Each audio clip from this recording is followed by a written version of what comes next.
एक सुनसान railway station पर एक आदमी अकेला बैठा था। अहमद ट्रेन में बैठा हुआ था। कुछ देर बाद ट्रेन स्टेशन पर रुकती है। अहमद ट्रेन से नीचे उतरता है और चारों तरफ नजर दौड़ाता है, लेकिन वहां कोई भी दिखाई नहीं देता। इसके बाद वह आगे बढ़ता है। चलते चलते वह एक आदमी के पास पहुंचता है और उससे बात करने की कोशिश करता है। अहमद भाई, यहाँ पर कोई भी नहीं है। पूरा रेलवे स्टेशन सुनसान पड़ा हुआ है। रहस्यमयी आदमी, आज अमावस्या की रात है।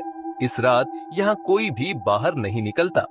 अहमद, अरे भाई, आजकल ऐसा कुछ भी नहीं होता। आप लोग बस वहम करते हैं। ऐसी बातों पर मैं विश्वास नहीं करता। इतना कहकर वह अपने रास्ते चला जाता है। वह जंगल के रास्ते पर आगे बढ़ने लगता है। उसे जरा भी अंदाजा नहीं था कि उसके पीछे एक भूत धीरे धीरे उसका पीछा कर रहा था। कुछ देर चलने के बाद वह एक गांव के पास पहुंचता है। फिर वह सावधानी से सड़क पार करने लगता है। वह अपने घर के पास पहुंचता है। फिर दरवाजा खोलकर घर के अंदर चला जाता है।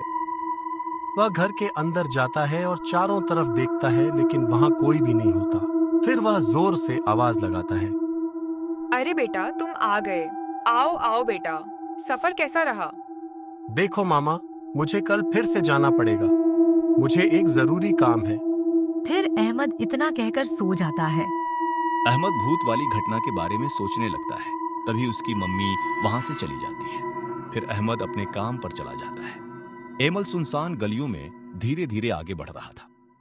फिर एमन अपने घर से निकलकर एक सुनसान जंगल के रास्ते पर जा रहा था। उसे बिल्कुल भी एहसास नहीं था कि एक चुपचाप उसके पीछे पीछे चल रहा था। फिर वह शहर से पैदल अपने रास्ते पर जा रहा था। फिर वह खतरनाक जंगल के अंदर चला गया। उसे बिल्कुल भी अंदाजा नहीं था कि आगे उसके सामने डरावनी और रहस्यमयी घटनाएं उसका इंतजार कर रही थी। उसके सामने अंधेरे से कई रहस्यमयी साएं उभर आए। उन्हें देखकर वह डर गया और कुछ पल के लिए वहीं रुक गया। तभी उसने अपने हाथ में पकड़ी लालटेन ऊंची कर ली। लालटेन की तेज रोशनी पड़ते ही वे रहस्यमयी साए घबराकर पीछे हटने लगे और कुछ ही पलों में फिर एमन वहां से अपने काम के सिलसिले में आगे चला गया। अमावस्या की रात सुनसान गली में चलते हुए एमन को ऐसा महसूस हुआ कि कोई लड़की चुपचाप उसका पीछा कर रही है। फिर वह आगे बढ़ते बढ़ते दूसरे सुनसान स्टेशन पर पहुंच गया, लेकिन उसकी यह रहस्यमयी कहानी अभी खत्म नहीं हुई थी।